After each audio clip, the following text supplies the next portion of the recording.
స్వామి ఏ శరణం. స్వాములు భవానీలు అందరికీ స్వామి శరణం.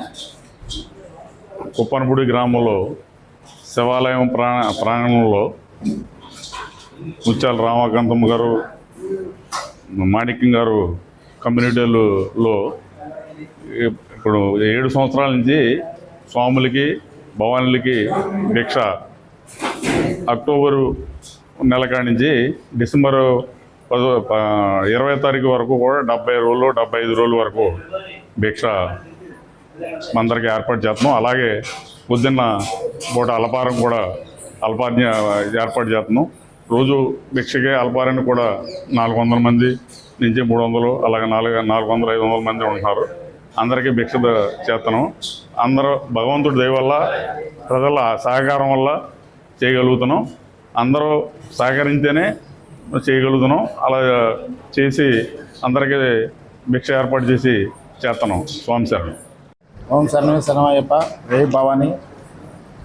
ఉప్పనగూడలో ఈ శివాలయం కొన్ని సంవత్సరాల నుంచి కూడా రామదాస్ గారు స్వాములకి అందరికీ భిక్ష అల్పాహారం ఏర్పాటు చేస్తున్నారు. ఈ కార్యక్రమానికి చాలా ప్రయాసంలో కూడుకున్న పని అయినా సరే ఆయన చాలా కార్యక్రమాన్ని దిగ్విజయంగా చేస్తూ స్వాములందరూ భవానీలకి అందరికీ ఇక్కడ మంచి కార్యక్రమాన్ని చేస్తున్నందుకు ధన్యవాదాలు. ఇలాంటి కార్యక్రమాలు కరెక్ట్గా చేయాలని, ఇంకా ఆయనకి ఆరోగ్యాలు కలిగి మంచిగా ముందుకు జరగాలని కోరుకుంటూ కలిగిస్తాం. స్వామి ఏ శరణమయ్యప్ప. గత 7 సంవత్సరాల నుంచి కూడా మన అన్నదాన ప్రభు అయినటువంటి రోగుల రామదాస్ గారు మనకి 7 సంవత్సరాల నుంచి కూడా అన్నదానం చేస్తున్నారు. అలాగే ఇంత హిందూ సాంప్రదాయం ఇంత ఎదరికెళ్తుంది. ఇంత భవానీలు ఇంత స్వాములు కూడా బాగా ఉత్సాహంగా మాలాధారణ ధరించి డైలీ కూడా 550 మంది వరకు వచ్చిన ఈ శివాలయ ఆలయ ప్రాంగణంలో భవానీలు ఇప్పుడు స్వాములందరూ బయటికి వెళ్ళిపోయారు.